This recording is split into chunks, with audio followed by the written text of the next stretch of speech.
सभा के इलेक्शन होने वाले हैं और इसी सिलसिले में कल हमारी एक मीटिंग भी हुई थी हमारे, जिसमें सीनियर लीडर थे, हमारे एमएलए हजरात वहाँ थे।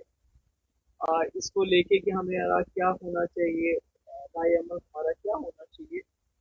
जैसा कि आपको मैंने पहले भी बताया कि फारूक साहब का फोन आया था मुझे कई दिन पहले कि भाई हमें आपकी वोट की जरूरत है।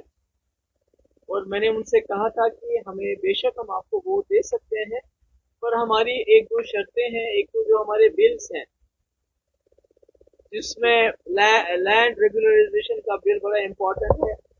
जैसे आपने देखा कि पूरे मुल्क में जिस तरह बुलडोजर चला, यहाँ भी काफी जगहों पे बुलडोजर चला, जहाँ सरकारी लैंड में जो गरीब लोगों ने कोई घर बनाया था कासराय में, 4 मरले, 8 मरले, 10 मरले, उनके ऊपर पिछले 2019 से लेके आज तक उनके सर पे तलवार लटक रही है। हम चाहते थे ये तलवार हट जाए, वो लोग भी जीना इज्जत से जिए। इसमें शेड्यूल ट्राइब कम्युनिटी के लोग ज्यादा इसमें शिकार होते हैं, जैसे हमने जम्मू के सांबा हो, कुटवा हो, उन इलाकों में देखा, कश्मीर में भी बहुत ज्यादा हुआ। और दूसरा ये जो यहाँ सैकड़ों सालों से जो होटल यहाँ चलाते थे, होटल वाले थे, मैंने पहले भी कहा, होटल वाले जो हमसे ज्यादा नेशनल कॉन्फ्रेंस के नजदीक रहे हैं, क्योंकि नेशनल कॉन्फ्रेंस 60 साल सरकार में रही, हम सिर्फ 6 साल में रहे, तो इसलिए उनके साथ उनका ज्यादा ताना बाना है। मगर आज वो भी खतरे में है। वो होटल वालों की जो लीज है वो भी खतरे में है। उनको भी कहा जाता है कि उनकी लीज खत्म करके उस पे ऑप्शन की बात की जाती है, जिसकी वजह से जो कश्मीरी यहाँ इसके पास होटल की लीज है वो खत्म करके बाहर के लोगों के हाथों में दी जाएगी। और ये हम इसको हम सही नहीं समझते। हम समझते हैं कि 370 का जो असली मुद्दा है वो जम्मू कश्मीर की जमीन को बचाना है, कैसे बचाए, और खत्म भी इसलिए किया गया है। तो अब इसको देखते हुए हमने वजीर साहब ने एक बिल लाया है कि रेगुलराइज होना चाहिए। जो गरीब लोगों के पास घास चराई में मकान है, दुकान है, जो है, उसको रेगुलराइज किया जाना चाहिए। उनको उसकी ओनरशिप मिलनी चाहिए, मालिकाना हुकूक मिलना चाहिए। इसी तरह जो होटल वाले आज सैकड़ों सालों से होटल चला रहे हैं, यहाँ कोई 150-150 पुराना होटल की लीज चल रही है, तो उनसे, उनके हाथों से छीन के वो बाहर के लोगों को दिए जाने का रास्ता हमवार नहीं किया जाना चाहिए। ये एक हमारा बिल था और मैंने फारूक साहब से जिक्र किया कि आप हमारे बिल पास करने में हमारी मदद कीजिए। आपके पास मेजोरिटी है, स्पीकर आपका है, असेंबली आपकी है। तो आपको याद होगा कि जब मैंने इस बिल का जिक्र किया तो उस वक्त सुनील शर्मा ने कहा था कि हम देखेंगे ये बिल कैसे आएगा, थ्रेटन किया था, और इस बिल को लैंड जहाद का नाम दिया था। तो मैं उम्मीद करती हूँ कि नेशनल कॉन्फ्रेंस से जो एक हिसाब से एश्योरेंस थी, क्योंकि कल शमी ओबराय भी मेरे पास आए थे, उन्होंने भी कहा, उमर साहब ने भी कहा कि भाई जो भी प्रो पीपल बिल होगा हम उसको ऑब्स्ट्रक्ट नहीं करेंगे। तो मैं उम्मीद रखती हूँ कि हम जो इस वक्त पीडीपी 3 वोट लेके बीजेपी को दूर रखने के लिए एक ऐसी जमात को वोट डाल रहे हैं जो मेरे ख्याल में उस लायक नहीं है। क्योंकि हम ये सोच के वोट डाल रहे हैं कि हम चाहते हैं कि जो फासिस्ट फोर्सेस हैं, कम्युनल फोर्सेस हैं, उनको किसी भी कीमत पे रोक लेना है। मगर ये लोग ऐसा नहीं सोचते। ये वक्तन फवक्तन जब पीएचडी हमने बनाई कि हम जम्मू कश्मीर को एक यकजहती यकजा करके रखेंगे, एक कलेक्टिव लीडरशिप देंगे, ताकि जो आने वाला मुसीबत है बीजेपी की तरफ से उसका मुकाबला कर सके, उसको भी तोड़ दिया जब इनको अपने लगा कि इसमें फायदा नहीं है। आज जबकि इंडिया अलायंस का ये हिस्सा है और कांग्रेस सबसे बड़ी पार्टी है, और कांग्रेस वाहिद ऐसी पार्टी है जिसका लीडर वाहिद राहुल गांधी जी इस वक्त पूरे मुल्क के अंदर मुकाबला कर रहे हैं बीजेपी से। तो इन्होंने उनको भी राज्यसभा से बाहर रखा। इस वक्त एक सीट क्या चीज होती है, यानी मेरे कहने का मतलब है ये इस लायक तो नहीं है कि इन पे भरोसा भी किया जाए, इनको वोट भी दिया जाए। और चूंकि हमारा मकसद बड़ा है, जैसे पीएचडी बनाते वक्त मेरा मकसद बड़ा था कि हम मिलजुल के जम्मू कश्मीर की हिफाजत करेंगे, यहाँ के लोगों की हुकूक की। और उसके बाद इंडिया अलायंस आज है वो भी बहुत बड़ी लड़ाई लड़ रही है, तो इसलिए हमने फैसला किया है हम वोट देंगे। और दूसरा हमारा बिल है डेली वेजेस का, जो आपने देखा कई दिनों से वो हड़ताल पे हैं, जम्मू में भी, कश्मीर में भी, और बेचारे बड़े गरीब लोग हैं। और पूरा जो निजाम है, चाहे पीएचई हो, आरएनबी हो, इरिगेशन हो, हेल्थ हो, एजुकेशन हो, कोई भी डिपार्टमेंट देख लीजिए, 20 20 25 25 साल से ये बहुत ही मामूली रकम पे काम करते हैं और कई लोगों को तनख्वाह भी नहीं मिलती है।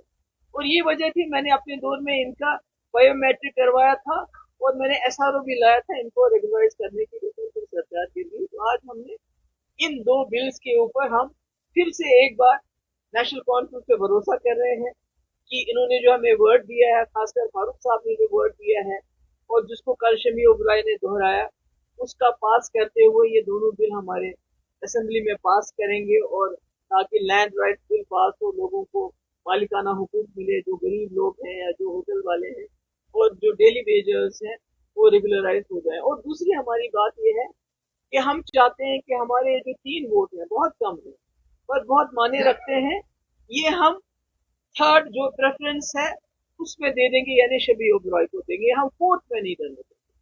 क्योंकि फोर्थ सीट जब ये हार जाएंगे तो सारा इल्जाम पीडीपी के ऊपर लगाया जाएगा कि पीडीपी ने कोई गड़बड़ कर दी है। तो इसलिए हमारी उनसे गुजारिश है कि हमने आपको सपोर्ट देना है, मगर जो हम वोट डालेंगे वो हम शबी ओबराय के उसको प्रेफरेंस देंगे, हम फोर्थ में नहीं देंगे। आप अपने वोट उनको डाइवर्ट कर लीजिए फोर्थ सीट में, पर हम थर्ड सीट में आपका सपोर्ट करेंगे क्योंकि हम नहीं चाहते हैं कि कल को अगर फोर्थ सीट बीजेपी जीत जाती है और हार जाते हैं तो आप जो अपनी नाकामी का जो है टोकरा हमारे सर पे फोड़े। तो that's it.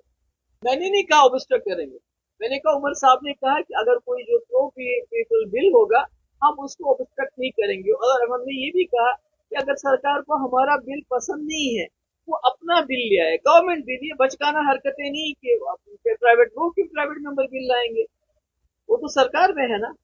Private member bill तो हम लाएंगे ना, हम अपोजिशन में। वो तो अगर वो कोई चीज करना चाहते हैं तो गवर्नमेंट बिल लाए, हम भी सपोर्ट करेंगे, या हमारे बिल का सपोर्ट करें या अपना बिल ला के हमारा सपोर्ट करें। तो वही नहीं, दूसरा जो हमने एमनेस्टी लाया था बिजली को लेकर, तो वन टाइम एक बार माफी मिलनी चाहिए क्योंकि आपको पता है जब स्मार्ट मीटर लगे हैं जिसके मुखालफत उमर साहब इलेक्शन से पहले करते थे और यहाँ 200 यूनिट बिजली फ्री भी देना चाहते थे, आज स्मार्ट मीटरों ने जम्मू कश्मीर के लोगों की कमर तोड़ दी। तो हमने एक लाया था रेजोल्यूशन, फयाज साहब ने लाया था, ये कह के कि वन टाइम एमनेस्टी मिलनी चाहिए लोगों को, खासकर गरीब लोगों को जो वो इतना बिल नहीं दे पाते हैं। तो उसको भी रिजेक्ट किया, इसको भी रिजेक्ट किया। तो मगर मैं चाहती हूँ कि बिल को जो है उसको एक्सेप्ट करना चाहिए। अभी मेरे ख्याल में ये ball is in their court, ये लोगों की अदालत में है। चाहे हमारा लैंड का बिल है, चाहे हमारा डेलीवेजर का बिल है, ये इसका फैसला अगर इन्होंने असेंबली में नहीं किया तो फिर लोगों की अदालत में इसका फैसला होगा। मैं तो नहीं कहती हूँ कि ऐसी कोई बात है, कोई चीज डिस्कस नहीं होती है। 370 भी सब जुडिस था, बीजेपी हर जगह 370 की बात करती है, कहाँ 370 की बात है। बाबरी मस्जिद सब जुडिस था, हर इलेक्शन में वो बाबरी मस्जिद की बात करते थे। मेरे ख्याल में ये कन्वीनियंस की बात है। दूसरी बात मैं स्पीकर साहब से गुजारिश करना चाहती हूँ कि जो पिछला 2024 का इलेक्शन नेशनल कॉन्फ्रेंस से पीडीपी या किसी जमात ने लड़ा, तो हमने लड़ा फ्रीडम ऑफ एक्सप्रेशन, यानी लोगों को अपनी बात कहने का हक दिया देंगे हम जब हम सरकार बनाएंगे या असेंबली में आएंगे। आज उसको फिर से दबाया जा रहा है क्योंकि मैंने सुना जो भी जर्नलिस्ट हैं, मीडिया के लोग हैं, बहुत सिलेक्टिव उसमें उनको अंदर आने दिया जाता है। असेंबली के अंदर बहुत सिलेक्टिव हो रहा है। आम जिस तरह हमारे वक्त में जितने भी लोग आते थे, जो चाहते थे दिखाते थे, बोलते थे, उस पे काफी ज्यादा उनको बताया गया है कि ऐसे नहीं करना है। तो तीसरा मुझे ध्यान आया कि मैं उमर साहब से कहना चाहती हूँ कि इन्होंने, सुनील शर्मा ने हमको धमकी दी है कि आपका बिल असेंबली में नहीं आएगा, ये लैंड जहाज का बिल है। तो मैं उम्मीद करती हूँ कि उमर साहब उसके बीजेपी के एजेंडे की पासदारी नहीं करेंगे, वो इस बिल को देखेंगे असेंबली में आएगा भी और उसको पास भी कर देंगे। अगर वो ऐसा नहीं करते तो फिर लोगों को फैसला करना पड़ेगा कि बीजेपी के एजेंडे को इम्प्लीमेंट जम्मू कश्मीर में कौन कर रहा है। उनके पास 50 नंबर है, नेशनल कॉन्फ्रेंस के पास 50 नंबर है, बिल्कुल पास कर सकते हैं बिल को, उसको तो कोई नहीं रोक सकता। और हमारी बिल में कोई टेक्निकल एंटी नेशनल बिल नहीं है। अब तो देखिए ना, सुनील शर्मा ने कहा कि ये लैंड जहाज का बिल है, ये एंटी नेशनल बिल है। तो अगर उमर साहब भी ऐसा समझते हैं, हमारे स्पीकर साहब भी ऐसा समझते हैं, तो और बात है। तो इसका मतलब कि कहीं ना कहीं जो कांग्रेस को राज्यसभा से बाहर रखा गया, किसके एजेंडे की ऊपर उनको रखा गया बाहर? तो सोचने वाली बात है। और अगर आज हमारा लैंड का बिल बाहर रखा जाए, उसको वोट नहीं किया जाए, तो इसका मतलब है कि जो सुनील शर्मा ने धमकी दी उसको नेशनल कॉन्फ्रेंस पूरा करेगी।